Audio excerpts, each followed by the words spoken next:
Good morning, everybody.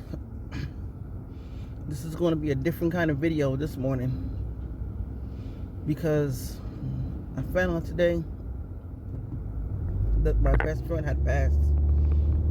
My male best friend. I have a male best friend and I have a female best friend. But my male best friend died last Memorial Day weekend. I know him since 1993, 94. That's how long I known this dude. He was the best dude in the world. Great dude. Some of you probably saying best great Ron Umarine, but that's my best friend. We didn't click like that. We didn't click as lovers, we clicked as friends. We clicked as friends, clicked as brothers and sisters, and that's how it was going to be.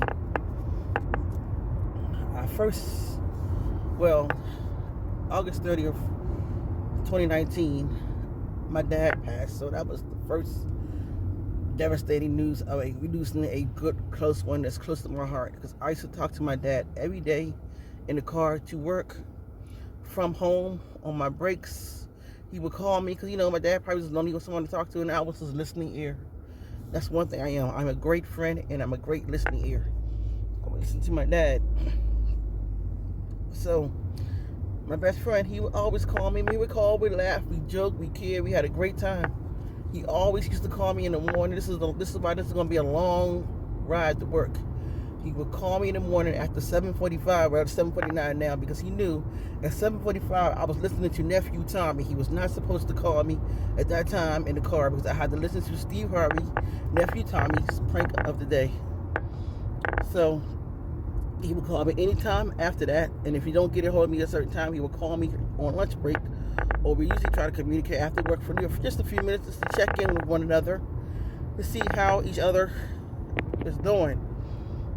That was every day, man, every day. And this past weekend, I told my mom, because the last time I talked to him, he would call me because he was having some home issues. He was so upset about what was going on in his home. And I talked to him that Friday before Memorial Day weekend. I told him, calm down. You need to calm down. If you have a stroke or heart attack, calm down. If you get yourself in trouble, if you feel that stress, just get on your motorcycle and ride. Come see me. Come laugh and joke with me if you want to. Come hang out. So our last conversation, at the end of that conversation, he called me. Right here I have a tattoo. You all can see it. It says Nana Boo. This is the name he gave me, Nana Boo. Did he call me Nana Boo for some reason? I don't know. I put it on my arm and it's been there. So he said, Nana, thank you. You always a great person. That's what he called me. Every time he called me, he don't ever call me by my name, Nana. Nana, you the greatest. You the greatest friend at all. Every time I talk to you, you make me happy. You make me smile. I love talking to you. I appreciate you. There's no other friend like you in the world. There's no other friend in the world. And I from the bottom of my heart, I love you. I appreciate you. He told me. I said, oh, stop getting all mushy today. Nobody want to hear your old mushy mess. I said, you have a good weekend. Well, I'll talk to you the weekend. Just call me later if you want to. Because like I said, I work with children with special needs, so I had to go attend to my student or whatever. So he said, okay, you have a good weekend too.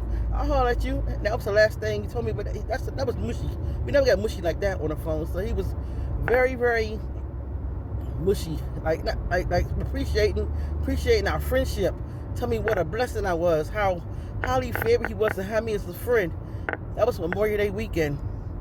Last week I didn't hear from him too much, so I said maybe he got round up with his grandkids or whatever. And that was Memorial Day weekend. I didn't hear from him, and I told my mom the weekend I didn't hear from Tony that week. That was Sunday, this past Sunday, to my mom. I hadn't heard from him this week. If I don't hear from him Wednesday or Thursday, I'm going to call him. I said, because I'm going to tell him what the hell going on. You forgot about your black ass friend? That's how we talk to each other. So I know I look a mess. I was on the way to work. I was looking good, but I had a breakdown, and I was crying, and I look a mess. So I told him, I said I haven't heard from him. Last night, I go to bed early, like between 9 and 10, I'm knocked out. This morning, I wake up, I see a text from my sister, like 11:52, are you up?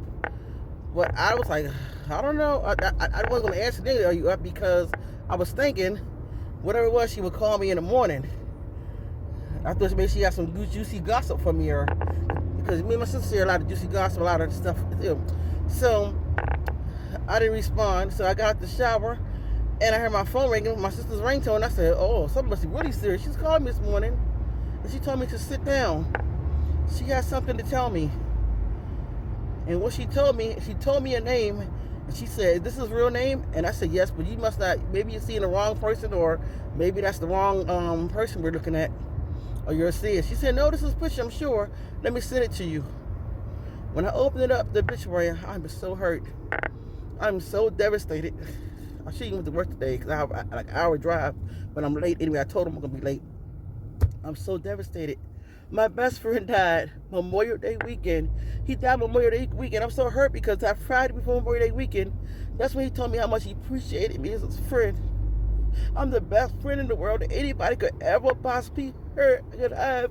That he loves me, that he liked talking to me. He said, every time I talk to you, you make me laugh, you make me smile, you cheer me up. That's what a friend is supposed to be. And he said, Nada, you always hear from me, Nada. You always hear from me, Nada, boo, I love you. That's a man, I told him, like I told y'all before, I told him stop getting mushy, stop getting mushy. Those were the last words my friend told me. I wish he had told me goodbye, I'm about to leave you, like my dad told me. He didn't tell me that. He didn't tell me that at all. He just told me I was the best friend in the world. Maybe he knew maybe he knew something. Maybe that was his way of telling me goodbye and saying he appreciated me. But before he used to tell me, thank you, girl, you cheered me, you crazy as hell. This time he just told me how much he appreciated me for like 15 minutes. I was the best friend.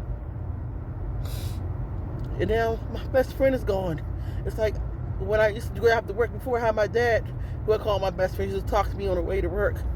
And then I had him, he took the place of my dad. Like my dad said, oh, talk to my daughter. And ever since my dad, he been calling me every day, almost every night, if not every day, 2 or 3 times a week. We would talk, we would laugh, he would vent, I would listen.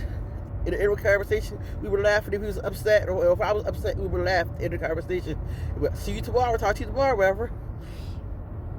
But for him, I guess for not to call last week was different. Sometimes he don't call a week, maybe because he's out of town, whatever. He's doing something with his spouse. Just understand, I don't get mad. But for him not to call a second week or just check in was hurting. And for me to get that news this morning is devastating. This is gonna be a very long ride to work because it's 7:54 now. I'm like, okay, this is the time my boy called me. I don't have him to call no more, so I come on YouTube sometime to share my life, to share my story, to share my vlogs, what I'm doing for the day, just to share different stuff with people. And I found that YouTube, to me, it's kind of therapeutic. I kind of enjoy YouTube. I mean, some of my stuff is not the best. And I'm not really, sometimes I am probably doing it for the money. Sometimes I do the money right there. Let me get a check from YouTube. But I enjoy doing YouTube just for the fun of it. So I enjoy sharing stuff and enjoy making history or make happiness to other people's life. But that's my story for today. That's my story. I don't know. Like, share, subscribe. I don't even want to do that anymore. I just wanted to vent. I just wanted to get it out, get my feelings out, how I felt, and how my friend is going, and how this name on my arm, Nanabu. You all can see it, Nanabu. It's a tattoo. It's Nanabu. He gave me this name, and I put it on my arm.